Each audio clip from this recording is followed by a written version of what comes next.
I don't know if huge was necessary, but thank you. It's good to be here.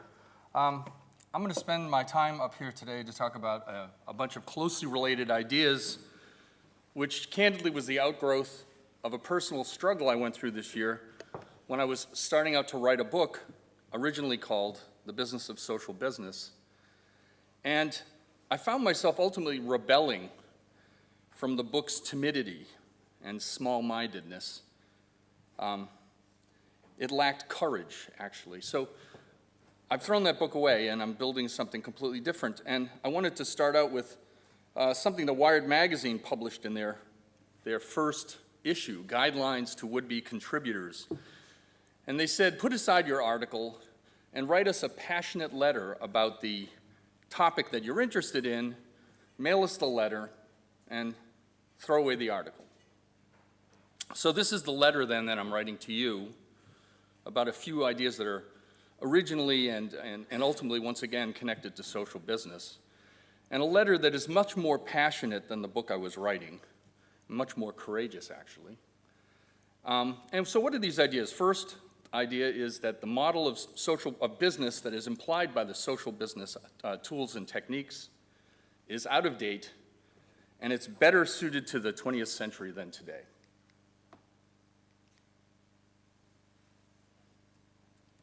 Wait a minute, I'm doing two things at once, which is not good for a small bear like me.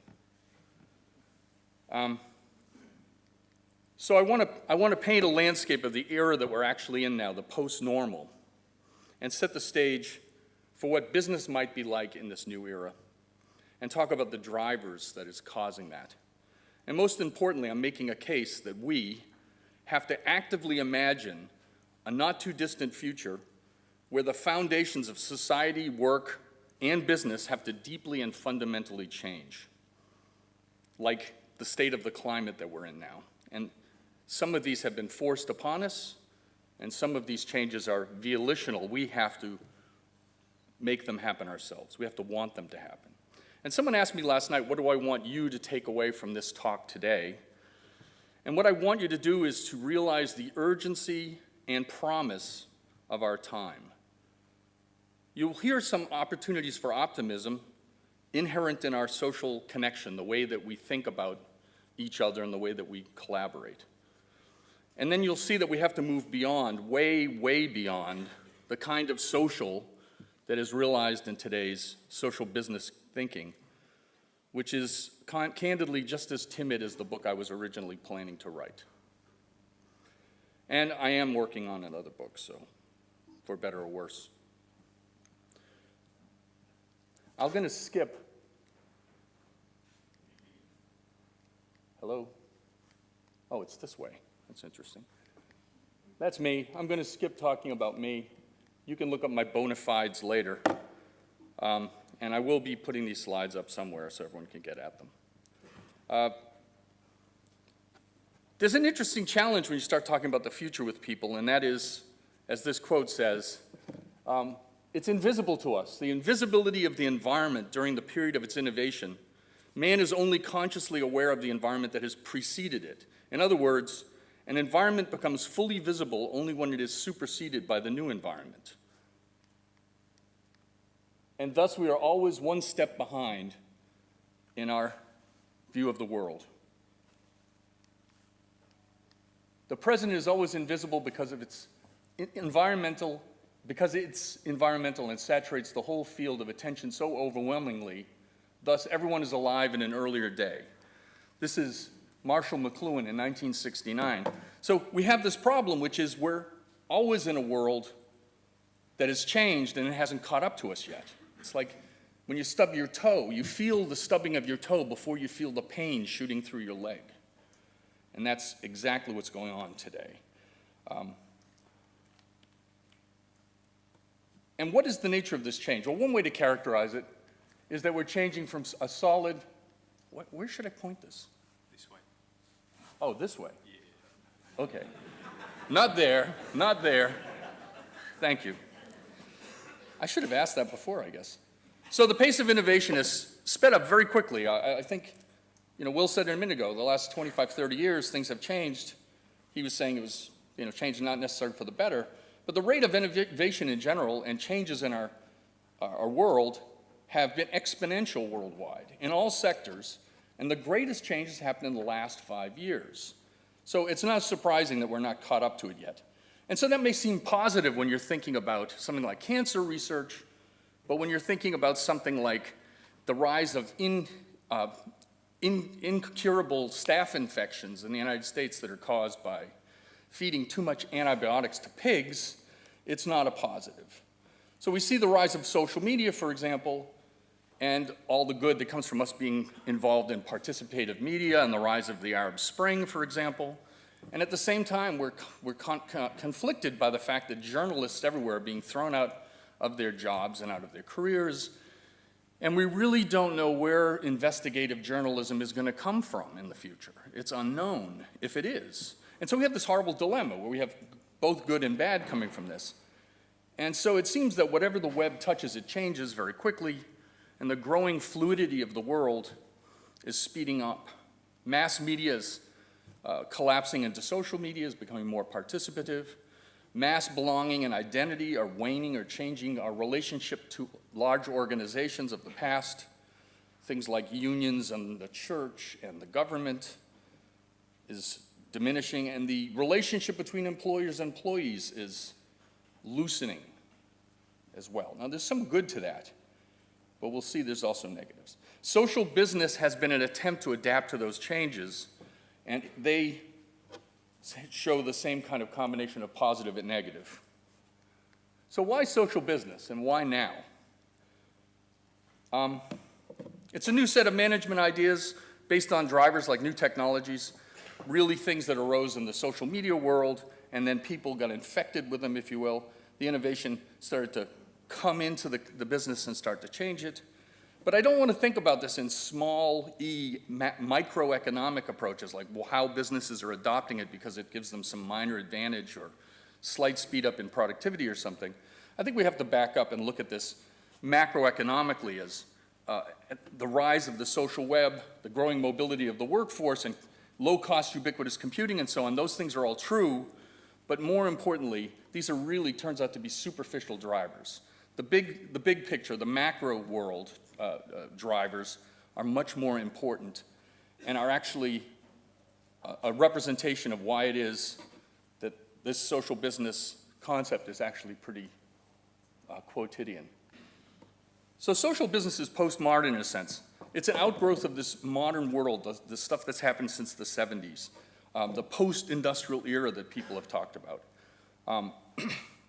We've had a big transition away from a Western economy that was primarily oriented around manufacturing to services and knowledge work, and new economy as a result of that. We also have witnessed some major transitions in the world, like the fall of colonialism, the fall of the Soviet Union, and growing civil rights in the world, like the ultimate near eradication of slavery and continued efforts to stop child labor, for example.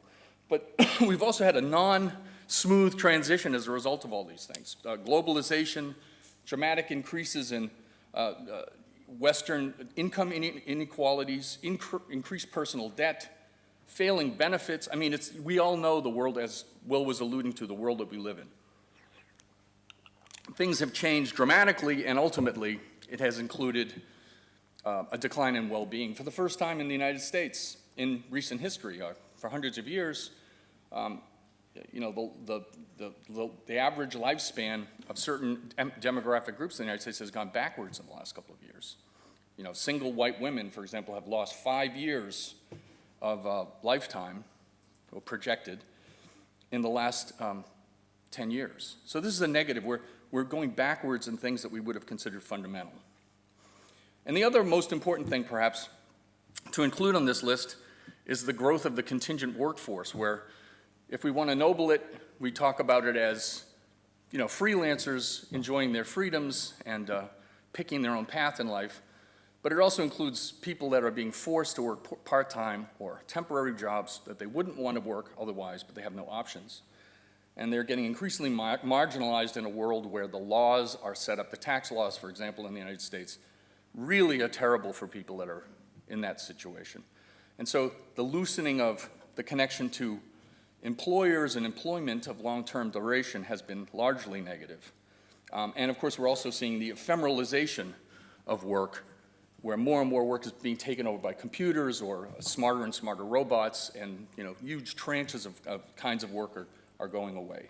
The most recent is the rise of autonomous vehicles in the US to say that's going to ultimately end taxi driving as a business. Well, considering the taxi drivers in New York, maybe that's not so bad.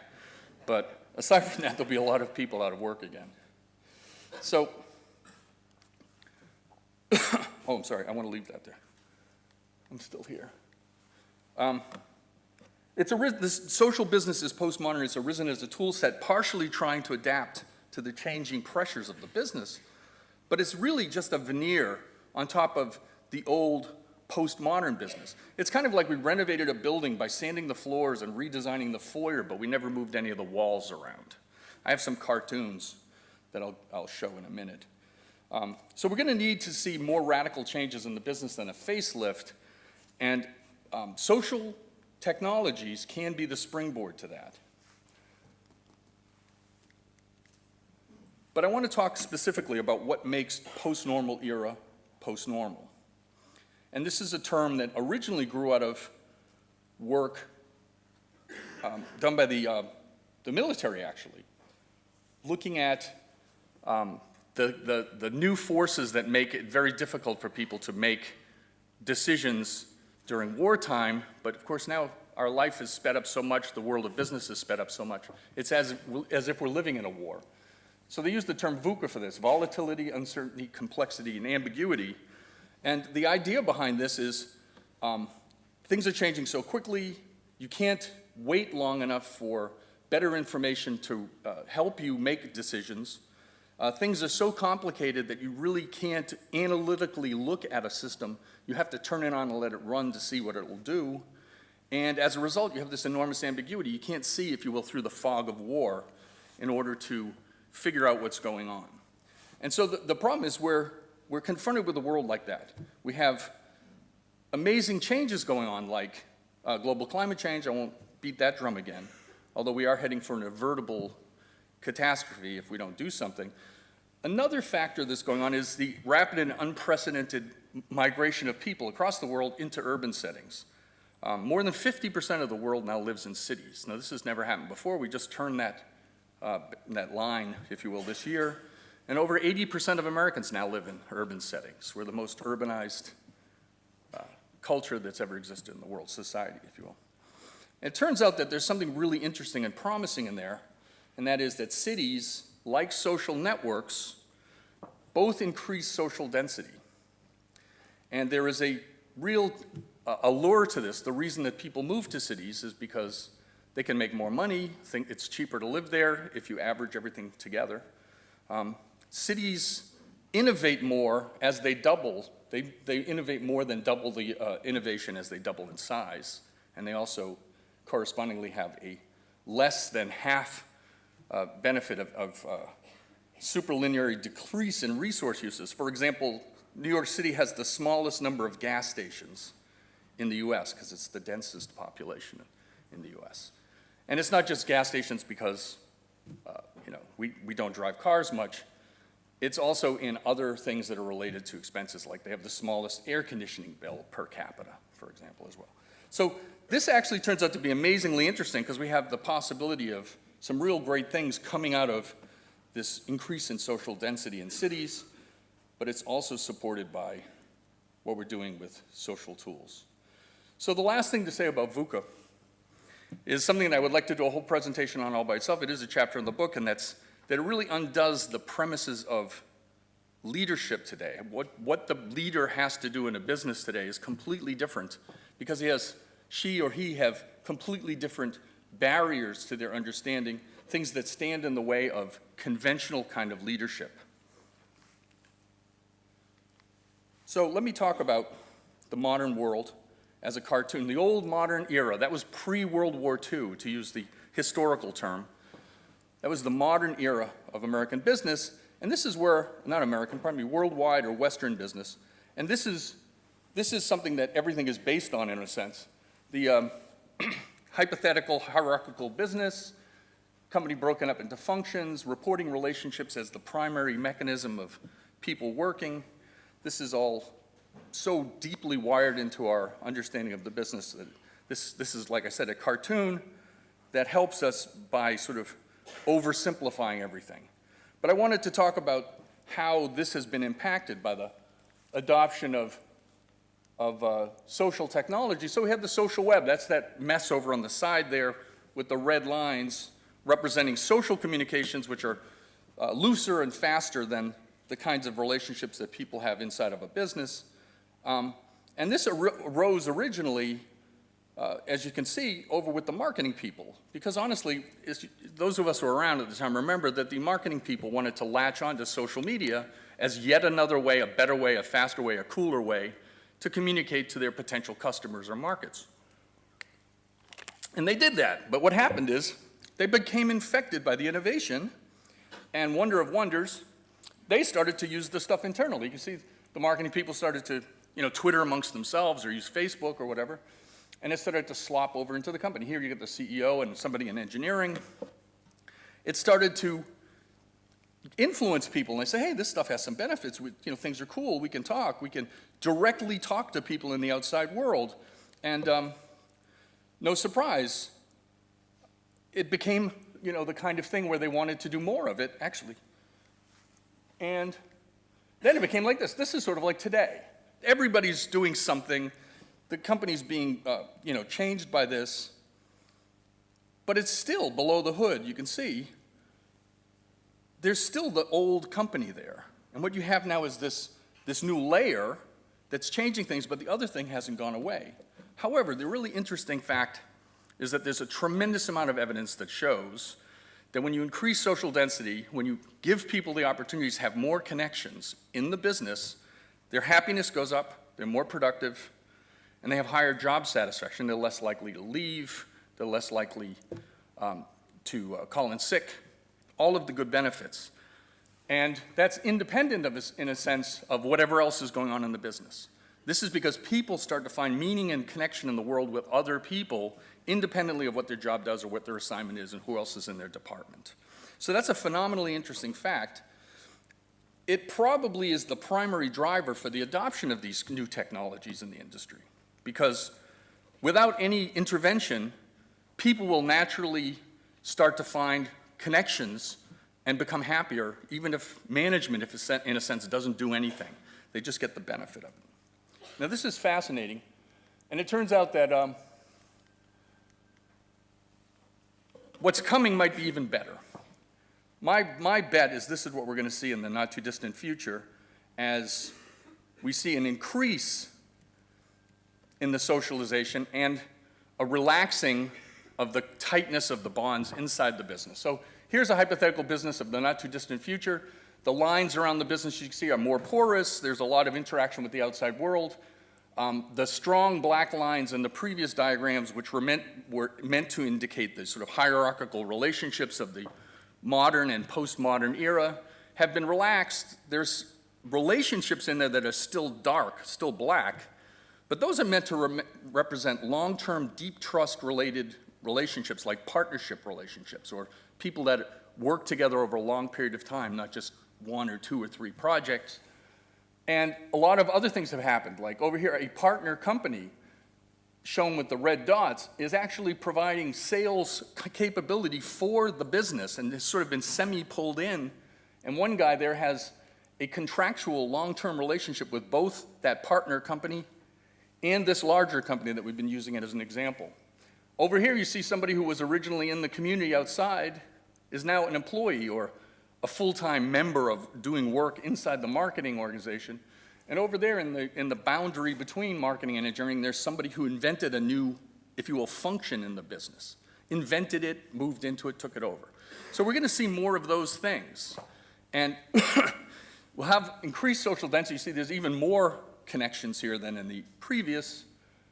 And I don't draw it, but there could have been more people in the outside pulled in. I guess I should have done that to get across the idea that even more relationships with the outside world are going on. And at the same time, we're seeing a trend inside of business, which is a really fascinating one, based on the sort of availability of the possibility of a work everywhere movement. Companies are decreasing the amount of office space they're renting and allowing more and more people to work wherever they are. So Citrix just did a study, for example, that shows now people are planning for 6 or 7 seats in the building for every 10 employees. So there's real savings there, but it also represents, more importantly, a change in the lifestyle of individuals and work, and how work thinks about people's participation in the office. And all of that is going on at the same time. So the most important thing I have to talk about today is fast and loose. And all this, in a sense, is setting the context for that.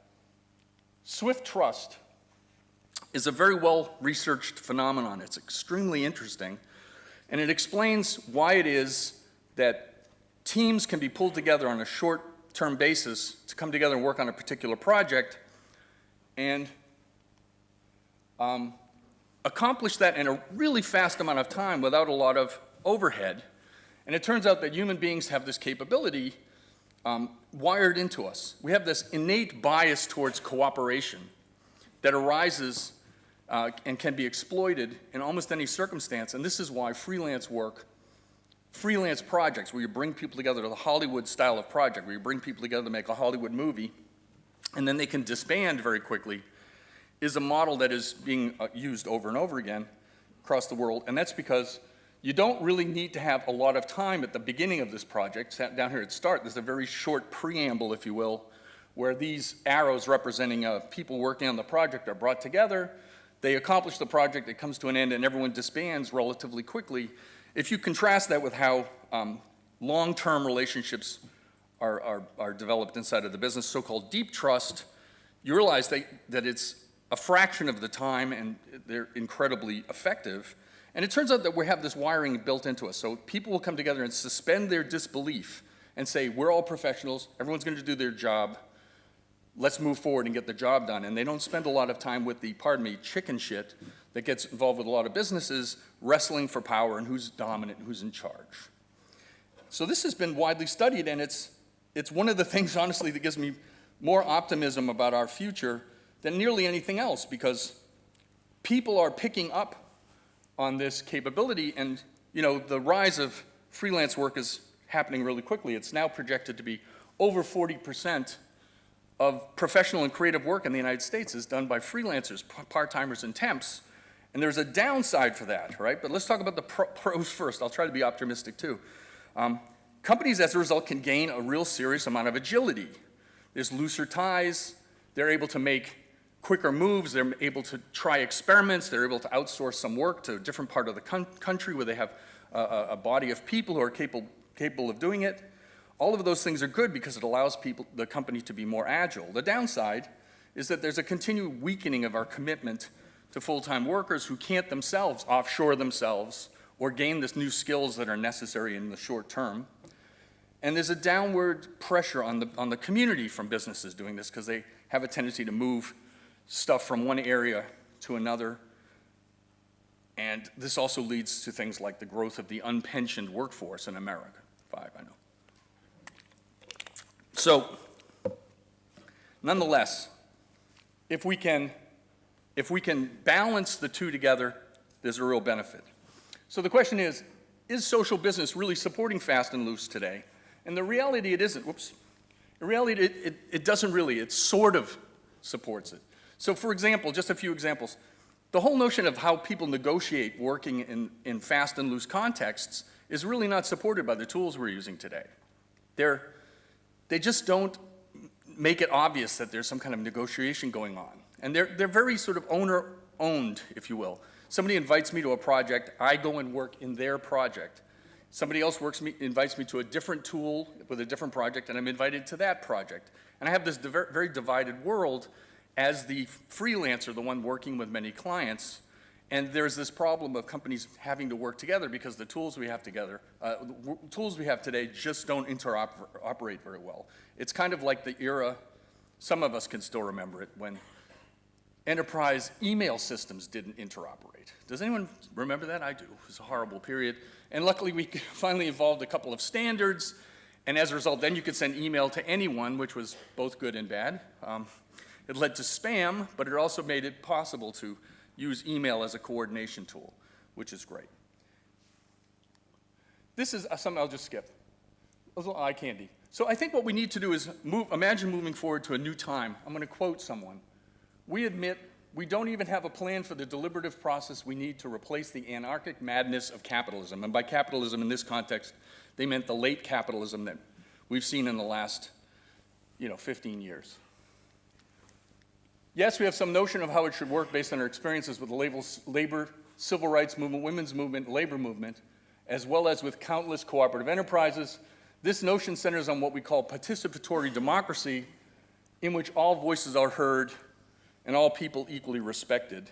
But we have no precise models of participatory democracy on the scale that is called for, involving hundreds of millions and potentially billions of participants at a time, although this was written in 2009, not too long ago. But since then, there's actually been some interesting breakthroughs. For example, this is called the Schulze model. This is a fellow named Schulze who wrote this algorithm for a technology that would allow an arbitrarily large group of people to vote on a collection of issues and weight them however they would like and come out with an ordered list of selections that matches the perceptions of that group. And this is being used by technical groups like Wikimedia and Debian, as well as political groups like the Pirate Party in Germany. So I have a feeling that this sort of technology, as it might be implemented inside of the business and the political sphere, is exactly what we need for a direct kind of democratic relationship of people to what's going on. So I think we need to build an ethical basis for what we're doing going forward. And I think this is exactly the sort of message we need. A well-ordered humanism does not begin with itself, but puts things back in their place. It puts the world before life, life before man, and the respect of others before love of self. So this is Claude Levi-Strauss, one of my heroes, honestly. And it boils it down into two sentences, what we need to start with. And I believe that we're moving into the period of time when we'll see that all of these things are connected. We can't approach how business should do well by us, or how we should do well by the people we work with, or how we should do well with the people we live with in our communities, until we realize that it's all connected together. Each of these things could be a separate talk. I'm not going to belabor it.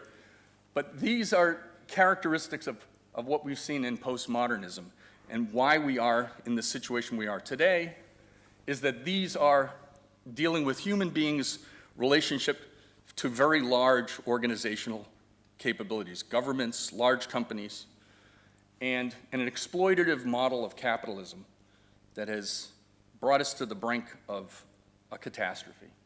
And I think this will be supplanted by this, which is based on people's relationship to small groups, very locally oriented, and from that we will build up to a world view where everything is connected. So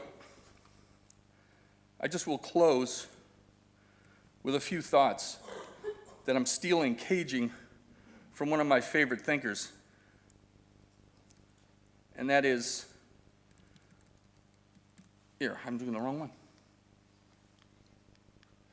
The future. And when I talk about the future here, I'm not talking about what comes after the post-normal era. It's the thinking of what we have as a connection to the future that we will have to survive in the near term.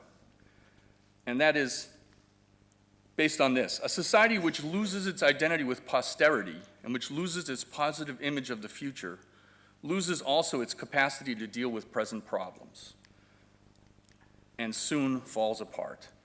Kenneth Boulding, this is the guy that coined the term Spaceship Earth in 1966, was one of the first to see that we were all in it together and that we have to come together to solve our problems. So the problem is that the era that we're moving out of has left this concept of the future. It's just another exploited commodity that's left behind. It's a whole bunch of economic trend lines pointing in the wrong direction towards a distant tomorrow that's inhabited by a nameless, faceless bunch of people that we have no bond or kinship with. Today's tools, as currently realized, will not take us where we need to go, but the premises that are built into social technologies and some of these new tools, like the Schultz model I talked about that's built into a tool called liquid feedback, they suggest a different path, a way to push beyond today's concept of social into what I'm calling the post-normal. So one area we can commit to today, us, is to build businesses based on the humanist ethics of a sustainable future with human well-being at its core. And we have reached the point that Boulding wrote about in this quote. Our leaders, our culture, provide us with few images aside from dystopia and decline. We need to colonize the future. We need to make our own maps of that territory, maps that show us as being the inhabitants and inheritors, making new economics and breaking with the deals and disasters of the past, and committing again to each other to be a community, not consumers, to be partners and not competitors, to be from the future and beyond the past. Thank you.